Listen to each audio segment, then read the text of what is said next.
There's no better day than today. We can forget about 2024. Let's look ahead to the free agency for 2025.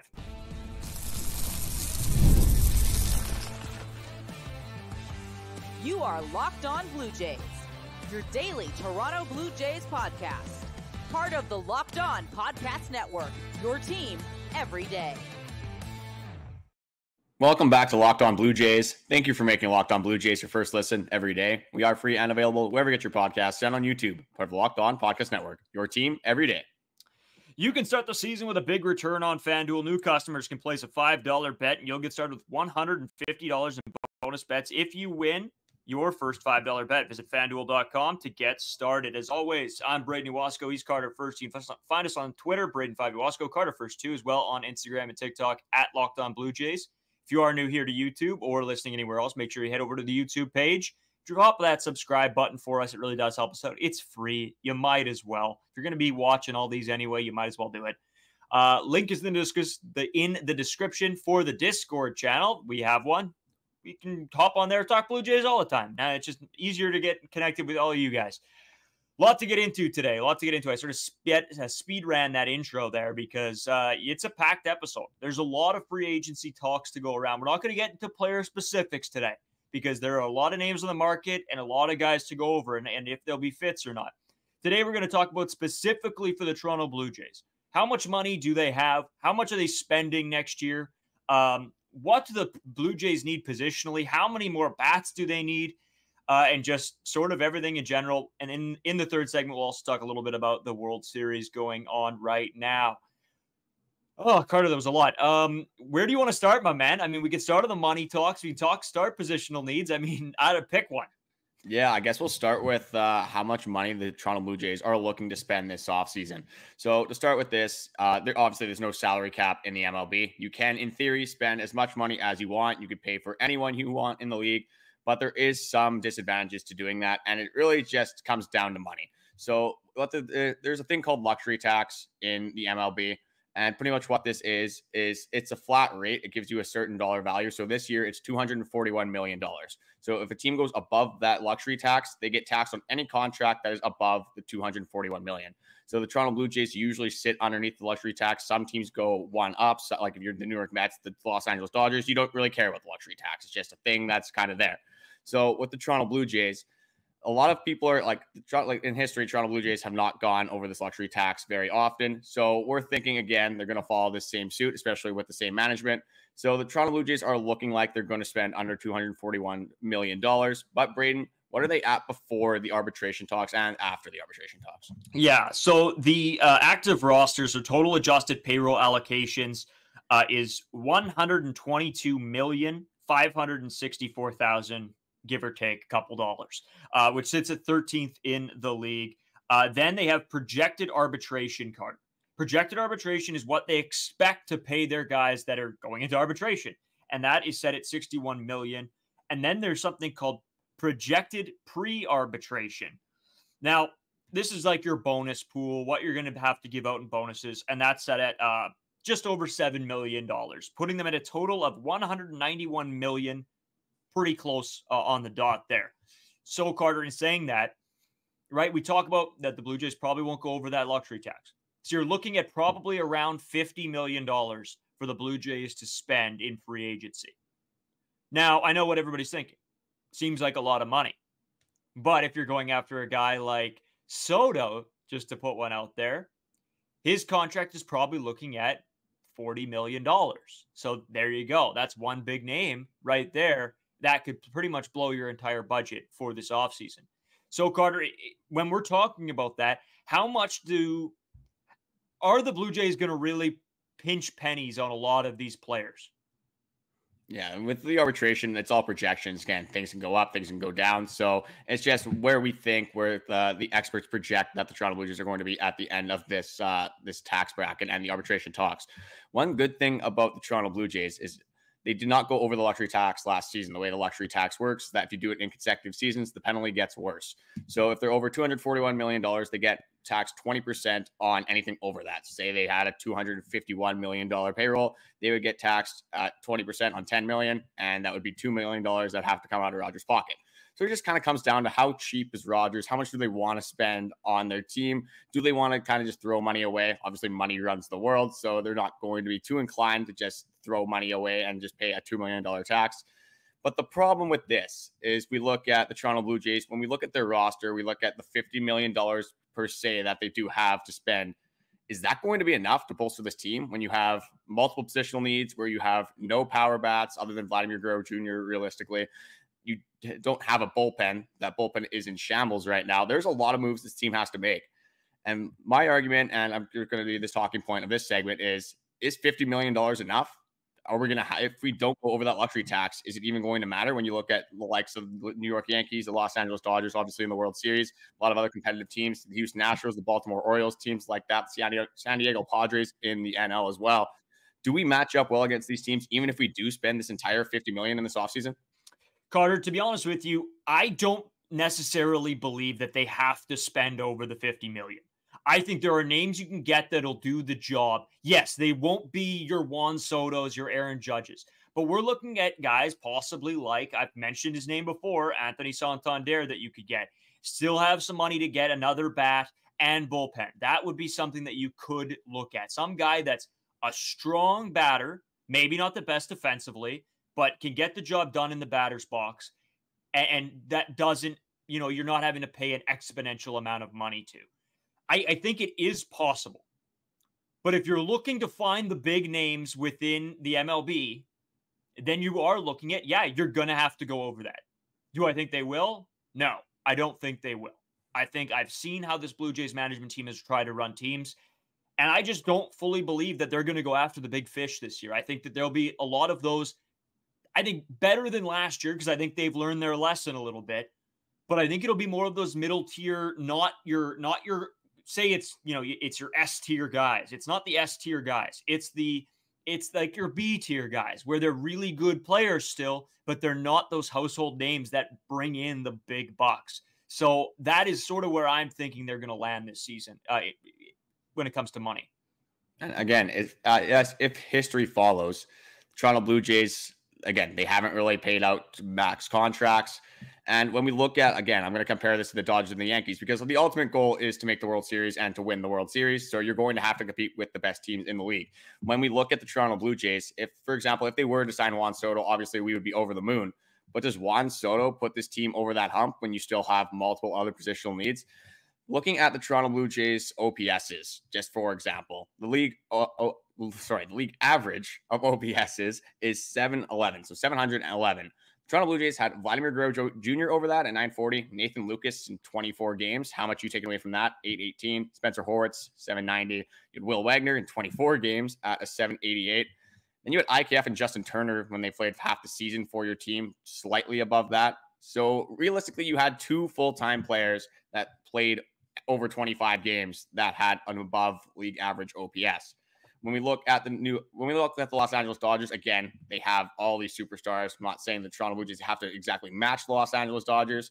The Dodgers have 7. You look at the New York Yankees, they have 5. So if you get Juan Soto, that obviously he's going to have an above league average OPS. But then that would leave you with 3. Again, you got to hope that Bo Bichette has a better year. You got to hope some things internally go a lot better. But with one move, I don't know if that puts your team over the hump, especially when you're looking at a team like the New York Yankees or the Los Angeles Dodgers that are going to have these superstars on their team for a very long time. Yeah, Carter. I mean, you got to think that the Blue Jays have to add 2 to 3 solid bats into this lineup, and that's not even including what they have to do in the bullpen. So, yeah, if they're going to look to stay around that luxury tax or stay underneath it, they're going to have to go, like I said, to those B-tier guys, but get a few of them, get 2, get 3, because really it's Bo Bichette and Vladimir Guerrero Jr. that you would think are going to be in that superstar range of in the box, and then maybe you get an extra guy like Spencer Horwitz who goes nuts again or something like that, right? But you probably need to be around the 5 guys around that average, Carter, to really succeed in this league. So, yeah, we're looking at possibly 2 to 3 extra bats that the Toronto Blue Jays are going to have to sign, which I think is a tall task. Yes, there are a lot of free agents. We will get into all the names out there. There are a lot of names. But to still bring in 2 to 3 bigger name guys, I think that's a task for this organization.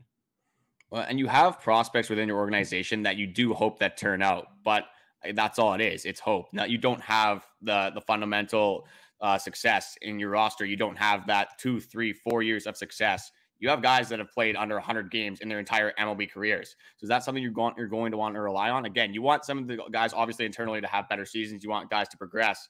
But are you going to really expect that all, say, 5 of the Toronto Blue Jays prospects, if they decide to go that way and field out their prospects, are going to have seasons where they're above league average hitters? I just think you're naive at that point, and you're being a little bit delusional if you're expecting every single Toronto Blue Jays prospect to work out. So you're right. They're going to need multiple bats. And then there is the bullpen. Again, we'll kind of get into where we think the money should be allocated, what their positional needs are, where the Toronto Blue Jays should go, what names we like. Not as much the names as much in this episode. But the main thing that I want to focus on is where the Toronto Blue Jays should spend this money if it is around that $50 million cap. Yeah, dude. And you know what? I think that is the biggest question here, right? What positions will need to be filled? Where are the holes in this team? Carter, I think let's take a quick break. We'll come back. We'll chat about all of that because, yeah, that is the big question. Where are the holes and how do the Blue Jays front office fill those holes? That was a little cheeky. We'll be right back. Today's episode is sponsored by Prize Picks. Prize Picks is the largest daily fantasy sports platform in North America. They are the easiest and most exciting way to play fantasy sports because it's just you against the numbers. Instead of battling thousands of other players, including pros and sharks, you can pick more than or less than on 2 to 6 player stat projections and watch the winnings roll in. Prize Picks is very simple to play. I can make my picks and submit my entries in as little as 60 seconds. So we'll get more into the World Series as we go into the third segment. But I've been loving that the Yankees have been fumbling, so I'm going to be riding with that. I got Aaron Judge every single under ever because this guy's a World Series fraud. So I got him less than hits. I got him less than total bases. I have Walker Buehler as more than strikeouts against the Yankees. At this point, I'm just hoping the Dodgers sweep. So it gives me a little bit of excitement to end the year, especially with a season of disappointment with the Toronto Blue Jays. If you know which players are going to perform on specific nights, this is a no-brainer. Download Prize Picks to start making your picks today. If you're going to watch the Yankees crumble, you might as well make some money off it, and that's exactly what I'm doing. So you can download the app today and use code LOCKEDONMLB for a first deposit matchup to $100. It's code LOCKEDONMLB for a first deposit matchup to $100. Prize Picks. Run your game. So, Carter, we've discussed how much money we think the Toronto Blue Jays will spend and how much they need to spend to be competitive. But what positions are they in need of? I think that's the big question. Positions and just team needs. And this is something that we're going to be harping about this entire offseason because this is one of the most insane quotes I've ever seen. And we talk about this a lot on this podcast. But you have the Ross Atkins classic where he says, power is a low-hanging fruit. So before we kind of go into the players and things like that, Ross Atkins doesn't really value power. Not exactly sure why. But obviously the World Series, it's the biggest series in all of the MLB. It's the biggest series of the year in baseball. So let's go over the games of the World Series and see how many runs were scored off of the long ball. When you look at the first game, you had 6 out of the 9 runs scored off the home run. So that is 2/3 of the runs in the game scored off the home run ball. Power's not that important. You look at the second game, 5 out of the 6 runs were scored on the home run ball. But yeah, in the World Series, the team's just, he expects the Blue Jays to just get 9 hits in a row against some of the best pitchers on the planet. Doesn't really make a lot of sense when the proof is right in front of your face. Carter, I think Ross Atkins doesn't know what everybody else thinks power is.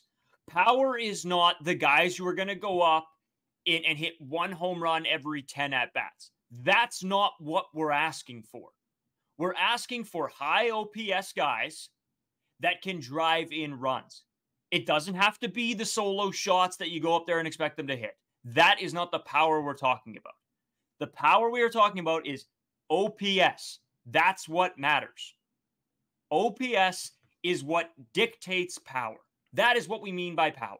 We're not talking about a guy who can go up there 1 every 10 at-bats or 1 every 15 at-bats and hit a 500-foot moon ball. That's not it. They can be wall scrapers. They can just get over the fence. That's not what we're talking about here. We need guys that can drive in runs and hit the baseball well. That is it. We're not asking for, power. I think the counterpoint to that is he wants guys that are high average and can, maybe take some bases like that. but that doesn't win you ball games. That is great. You need those guys that can do that job. But the game of baseball has changed.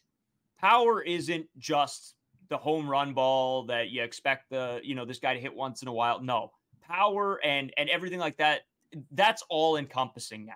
If you're a good hitter, you probably in the MLB now, you probably have all those other attributes that come along with hitting, including the average and the on-base percentage and everything that it includes that. Power is a dumb thing for him to reference here because that's going to piss the fans off. What he should have said was we're looking for all-around hitters. In turn, all-around hitters are usually your power hitters. So I don't know, Carter. Just sort of pisses me off a little bit. Well, it's a lot more threatening when you have a guy like Aaron Judge at the plate or a guy like David Ortiz throughout his career or a guy even like Max Muncy, who isn't necessarily the biggest average guy, but does have the ability to hit a home run at all times. Giancarlo Stanton in the playoffs, 4 games in a row, hit home runs in big games. When you talk about manufacturing runs, a lot of things have to go right. You got to get a fairly fast guy on base. If you want to get him to second, he's got to steal or he's got to get a good bunt down. You got to be able to beat that bunt to second base before the pitcher gets it, the catcher gets it, you name it. You're going to need to make contact. You're going to have a lot of good at-bats in a row. With a power bat, for the home run, it's one swing of the bat. That's all it takes. Just one swing. The game can change just at the snap of fingers. And one thing is watching the Toronto Blue Jays compared to, especially watching this World Series now, every single time a lot of these like Yankees, these Dodgers come up to the plate, you think that they can hit a home run and completely flip the switch right away. You look at the Toronto Blue Jays, if it's not Vladimir Guerrero Jr., you're like, okay, we're going to have to get 7 hits in a row to score 2 runs because there was just nobody on the team that was hitting home runs consistently. So it's a lot harder, especially against MLB talent, the World Series talent. You got to be a pretty decent team to make it to the World Series. You're playing some of the best players in the world. You're not going to be successful a lot of the time. They're going to be very good pitchers. Of course, there's going to be very good hitters as well. But these guys in the MLB, a lot of these guys can just hit home runs. They're grown men. They're 200, 220 pounds, 230 pounds. Look at Aaron Judge. He's just a big dude. He's a strong man. And if he's going to barrel up a ball, it's probably going to go pretty far. And you made a really good point. We don't care if a home run is 500 feet or if it's 350 feet. Of course, the 500-foot home run is awesome, but it counts the same on the score sheet. Doesn't matter. You look at Isaac Paredes, I think it was in 2023 with the Tampa Bay Rays. He had the left field corner where he hit a home run 330 feet. It wouldn't go very far, but it was a home run. And that's all you care about. As long as the ball is leaving the ballpark, you don't care how it gets there. It could hit somebody's glove. It'd be a Jose Canseco and go out. I don't care. As long as you get the home run, that's all I'm valuing. Yeah, dude. I don't know how else to say it. It is frustrating. It is very frustrating to hear those words come out of the mouth of your manager when you see that it didn't work out last year. It didn't.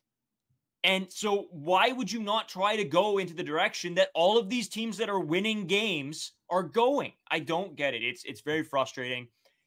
But Carter, I mean, I could go on about this for hours. So what positions are we looking at that there are holes that we could now fill with a guy like that is a high OPS, can hit those home runs? Where are we looking to fit those guys?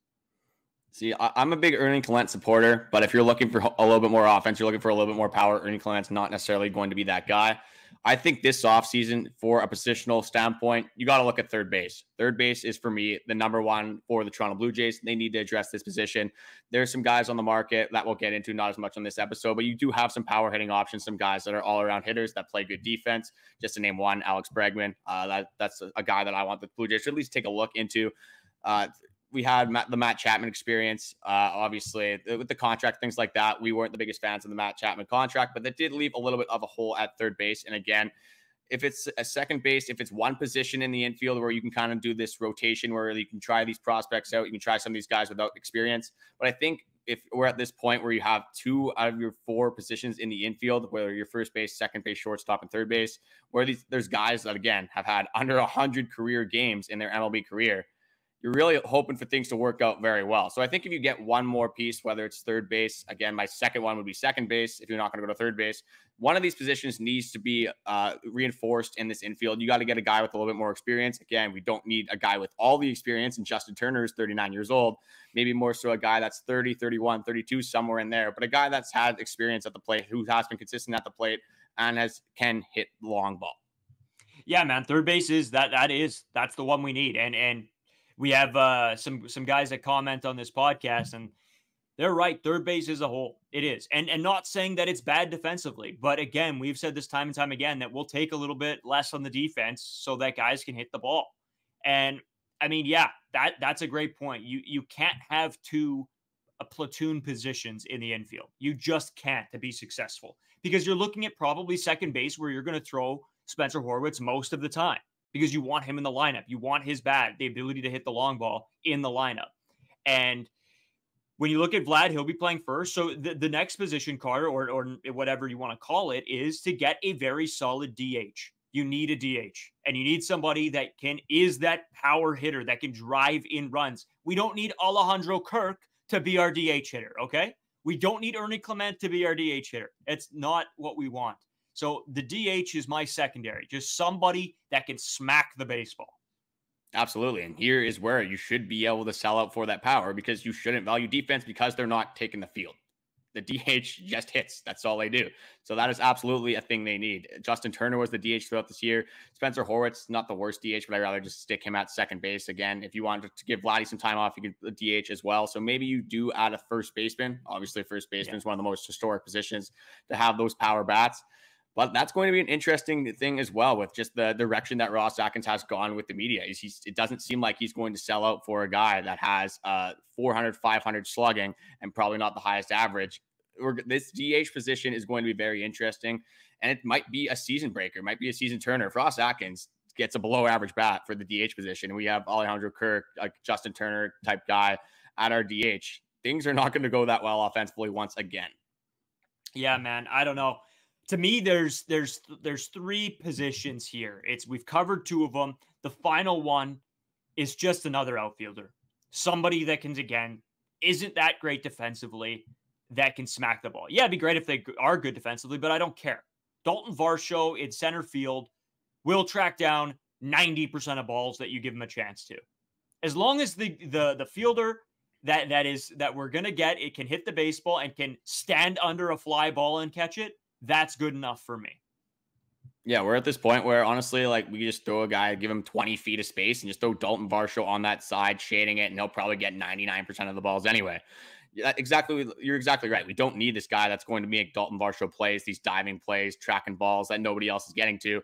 Just catch the easy ones. We're at the point where we need to sell out for offense. If it's one outfield position that's not the greatest defensively, it's really not the end of the world.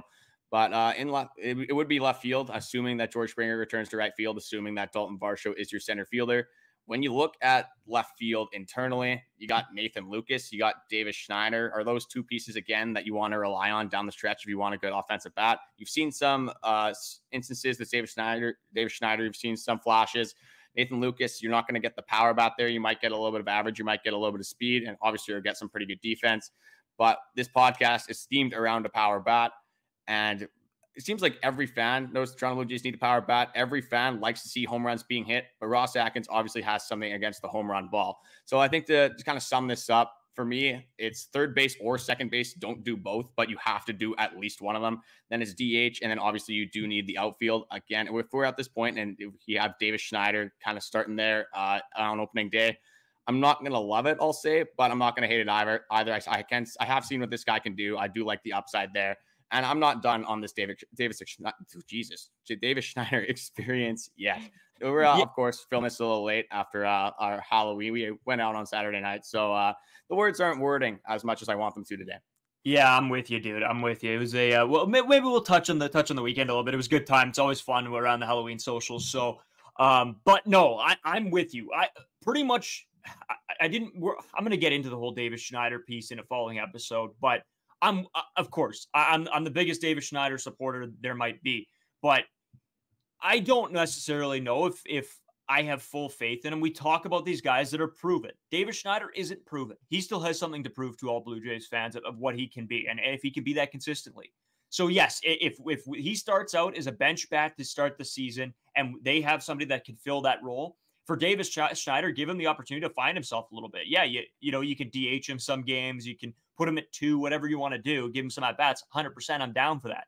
But I think for this team to be a World Series contender, I don't know right now that I'm the most confident I've ever been with having Davis Schneider there. I hope he proves me wrong. I really do. I hope he has a comeback season. But I got to look at the facts and what we're looking at right now. And that's the truth. To take a step back, though, we said there's 3 for sure positions that we'd like to see addressed. You have $50 million. For example, we had a Jorge Soler contract that was $14 million a year. A Justin Turner that was $13 million a year. You definitely want better bats than those 2. So just based off that, you're going to have to pay a little bit more for those position groups if you want them to be bolstered, if you want a significant upgrade there.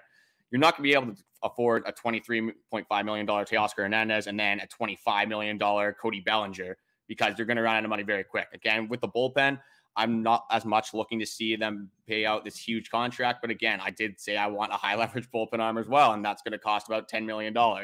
So when we talk about all these positional needs, all these holes on the Toronto Blue Jays, is the $50 million going to be enough to actually fill in these needs? You have so many holes.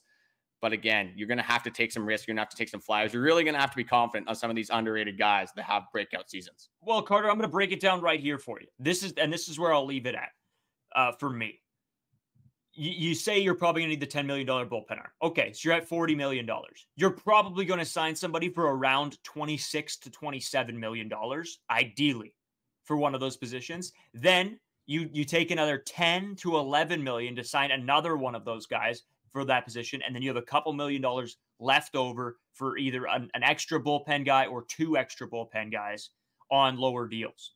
And yes, that's a lot to ask, but the bullpen is diamond in the rough most of the time anyway. So you just got to hope that those work out. But I think for those other pieces, that's how you break it down. And in saying that, yeah, you're probably only looking at 2 guys then, Carter, if that's the case. So if that's the case and Davis Schneider is out there, I'll be happy to wear his jersey any day of the week. And that's, again, there could be a lot worse than Davis Schneider for us. We've seen a lot worse, obviously, in Blue Jays colors. We've seen some interesting faces and not a lot of great performances, especially as of recently. So with the Jays, again, we're going to hope for a big signing, something that's going to excite us for the season. But again, the faith is in Ross Atkins. And if you've listened to a few of our episodes, you kind of know how we feel about Ross Atkins. You know how we have little confidence, to say the least, in Ross Atkins. So this guy's going to need to prove us wrong at the end of the day. He's going to need to find another IKF type of signing where he does play very good, and maybe we flip him at the deadline as well. Who knows? Something's going to have to work out for the Toronto Blue Jays. Ross Atkins is going to have to make a genius move if he wants to keep his job for the 2025 season and beyond. Yeah, man, it's going to be interesting, right? Just to see what happens. I think we always talked about that this is going to be probably one of the most important Toronto Blue Jays off seasons of all time and free agencies. And man, is it ever shaping up to be one. So hopefully you guys stay tuned to Locked On Blue Jays. We're going to have all that info coming to you guys, but we do want to talk about the World Series. We have to. We've been chatting about it just with our friends, sitting around the couch on Halloween weekend. So we got to make sure we talk about it today. So we'll take a quick break and we'll be right back with all of that. Today's episode is brought to you by FanDuel. Get ready to tackle NFL action with FanDuel, America's #1 sportsbook, because right now new customers can bet $5 and get $150 in bonus bets if you win. The FanDuel Sportsbook app gives you everything you need to place live bets on the NFL all in one place. So when you get a hunch in the middle of a game, you can check out the latest stats, view live play-by-play, and so much more on the same page where you place your bets. Just visit FanDuel.com to join today. You'll get started again with $150 in bonus bets if you win your first $5 bet. That's FanDuel.com. I'm always talking about it. I've been betting on the NFL like crazy. I was on the biggest winning streak of my life at the beginning of the year. Now I'm crashing and burning. Do you know why it is? Because I went away from FanDuel's pre-made parlays. I'm telling you, hit the parlays, hit the in-game parlays that they have created. I'm telling you, that's the way to go. Well, listen, I don't know gambling advice. Do whatever you want, but that's how I've been winning anyway. So check that out. Never waste a hunch and make every moment more with FanDuel, an official sportsbook partner of the NFL. I'm not in any position to give anybody betting advice. Trust me. Like Carter, in saying that, man, it was a fun weekend. We went as minions for Halloween. There was like 6 or 5 minions, and then we had like Gru. We had his wife. I can't remember her name. Then there was like the 3 daughters. And there was Dr. Nefario. There was Vector. Yeah, like we had the whole gang. It was a ton of fun. And you know what? Just getting to be around, friends and everybody too is great. We had there was 3 TVs on, a couple hockey games, and then of course the World Series. So it was an absolute blast of a night. we were with some Yankees fans there, and just watching them suffer made my night. Like, it was the perfect start to a Halloween social night for me. Oh, absolutely. It was fun to get the insight as well, especially with a couple ex-Blue Jays, well, one ex-Blue Jay on the New York Yankees, and a couple situations where maybe they could have used maybe more so 2023 Tim Meza compared to 2024 Tim Meza. But it is funny to, just reflect on that and see some other teams go through pain, especially when they are in the AL East. But I mean, when we look at the first two games of the World Series, best case scenario, you get Canadian walking it off. Freddie Freeman, grand slam. Absolutely love to see that. Nestor Cortez, why are you throwing Freddie Freeman an inside fastball at 94 miles an hour? Like, it's just not going to work out for you, unfortunately. And then, game two, obviously, is when we had our Yankees fan there. Wasn't impressed that in some of the decisions Boone was making. So we were obviously feeding into that a little bit as well. Just it made the Toronto Blue Jays not being a very good baseball team a little bit easier in that moment. Yeah, man. What are they going to start calling it now? Blistergate? Like what? Like what's going on? No, it was great. Freddie Freeman, I've always said my second favorite player of all time, next to Josh Donaldson. So it was great to see him, walk that one off in some style. Bat flip was electric. Love to see that. And yeah, man. I mean, the World Series. It just brings a different energy. Like it really does. Like even to the non-baseball fans traditionally throughout the regular season, everybody's tuning in to watch it. There was a crowd of us, but I don't know. It was like a smaller TV, and there's this huge crowd of everybody just watching the game. That's baseball at its finest. It's just a great situation to be in. Just a bunch of guys that love baseball. Again, not necessarily the teams I wanted in the World Series, but if you're looking at it just from a skill perspective, a talent perspective, it's probably the best outcome we could have had with all the big names that we do have in the World Series. Two things I want to talk about, and then we're probably going to head out for this episode. Aaron Judge being fraudulent. I said it a little bit in my Prize Picks ad read. What's going on with this guy? It doesn't matter how many home runs he hit the regular season if you're not going to show up in the World Series. That's right, man. That's right. It's crazy, dude. Yankees fans must be pulling their hair out. You know what? I don't know. It's tough to see. I mean, you want to see the best at their best, competing against the best. So it's too bad that, it hasn't been that. But as our good friend Matt Bialik says, and he was saying this, you can't count anybody out until you lose at home. So we'll see what the Yankees can do. It'll be interesting. I'm pretty excited to continue watching this, what I hope is an electric World Series. Yeah, I'm hoping that the Yankees do take a couple again. I gotta be careful with what I'm saying here because one win can start momentum. And if the Yankees win the World Series, I feel like this offseason is going to be even longer. But again, one thing, the loser of the week, I'm not going to say which account this was, but there is a Yankees account out there that when they did not go up 3-2, they said one down, like they won the baseball game before Freddie Freeman came up to the plate. And then obviously we know how that worked out. So I thought that was pretty funny. Just obviously don't post that. The game's still going on. You got Nestor Cortez, maybe he thought he was the savior.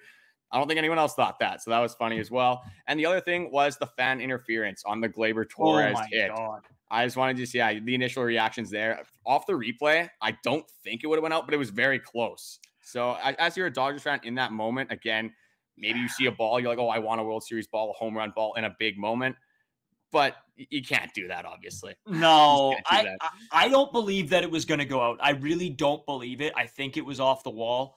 But yeah, I think he dipped. Like he ripped out of there like immediately. Just left. They would have kicked him out anyway. So yeah. And it's unfortunate because he missed the grand slam. So I mean, I hope he likes that home run ball at least. Honestly, though, to get a home run ball in the World Series, I'd be pretty pumped up too. I would have ran out the stadium. And you can't even really call it a home run ball. He was in the stands and he caught the ball, but it was a double on the field anyway. Yeah, so obviously Yankees fans weren't too happy with that. But again, what are you really gonna do? Yeah, I don't know. It is what it is. It's a hilarious moment. You know what? That's the beauty of baseball, right? It's electric. It's absolutely unbelievable. So, in saying that, Carter, we got a lot more episodes coming out this week. It's going to be fun. We got a lot to cover, a lot to go over, a lot of information on positional needs and what guys we think will fit where. We also have our season in review coming for a lot of these guys as well. So we'll try to sprinkle those in sort of here and there throughout the next long while. So because this is gonna be a long Blue Jays offseason. Hopefully the moves come quick and come often, but we'll see. when we're getting close to free agency. It's just been, again, it's nice to watch MLB baseball, the MLB playoffs, things like that. When your team isn't in it, it's definitely not as fun. And just there hasn't been really any Toronto Blue Jays news other than like Gold Gloves, some awards, things like that. But how much are fans really reading into that? Again, for me, it's cool. It's nice to have your Toronto Blue Jays being represented. But when the season doesn't go well, I don't care if every single Toronto Blue Jay won an award when you don't make the playoffs. Yeah, I don't think anybody cares. Fine. It's fine. You know what? I'm still cheering for Dalton Varsho. We'll have to see what happens there. In saying that, guys, if you want to go check out more MLB just in totality coverage, go check out Locked On MLB with host Paul Sullivan-Sully. He's great. Runs a great show. Make sure you still listen to us or watch us first and then go do that. But, in the grand scheme of things, go check us out. It's really good. Anyways, we'll be back with a lot more content coming up later this week.